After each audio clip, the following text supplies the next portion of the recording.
তুমি বুদ্ধি দেবে? দাও গো দাও, কি বুদ্ধি দেবে দাও। আজ না, কাল তোকে বলবো কি করতে হবে।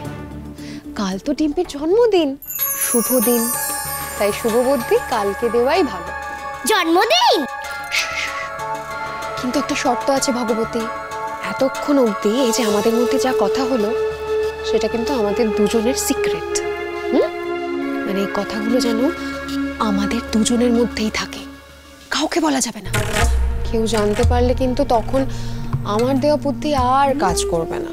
না না, আমি কাউকে বলবো না।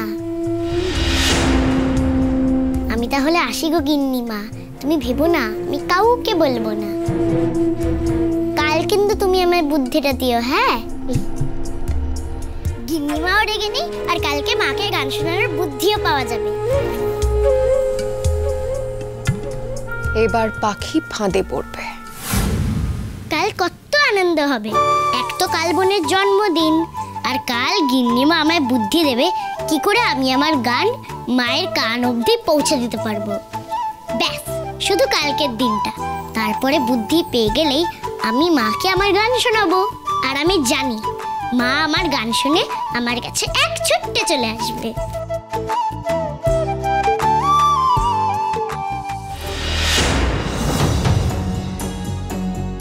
ভগবতীকে তো দেখে মনে হচ্ছে না যে মায়ের ঘরে বকা খেয়েছে।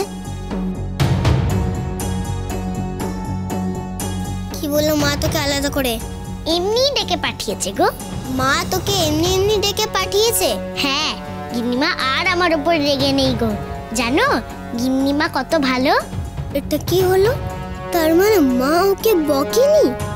বাইরে থেকে শুনবো ভেবেছিলাম ওদের কথা, কিন্তু দিদুন তো আমায় আসতেই দিল না।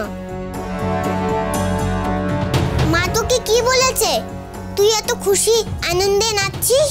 জানো এতক্ষণ অবধি এই যে আমাদের মধ্যে যা কথা হলো, মানে এই কথাগুলো যেন আমাদের দুজনের মধ্যেই থাকে, কাউকে বলা যাবে না। কি হলো হঠাৎ? জিভ কেটে চুপ করে গেলি কেন? বল, কি বললো? তুমি আমাকে জিজ্ঞাসা করো না গো বোন, আমি বলতে পারবো না। কি বলতে পারবে না? মা তোকে বললো আর তুই সেটা আমাকে বলতে পারবি না? কাল তোমার জন্মদিন না? খুব আনন্দ হবে কাল। তুই কি করে জানলি কাল আমার জন্মদিন? ওমা, গিন্নিমাই তো বললো। আসি। আমার জন্মদিনের পার্টি নিয়ে ভগবতীর সাথে কি এত আলোচনা আমার, যাতে কিনা দিদুনও নেই।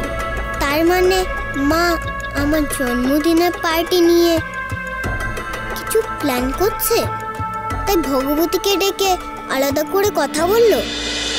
দেখুন চিনি নতুন অধ্যায় 24শে সেপ্টেম্বর থেকে প্রতিদিন রাত 10:30টায় স্টার জলসায়।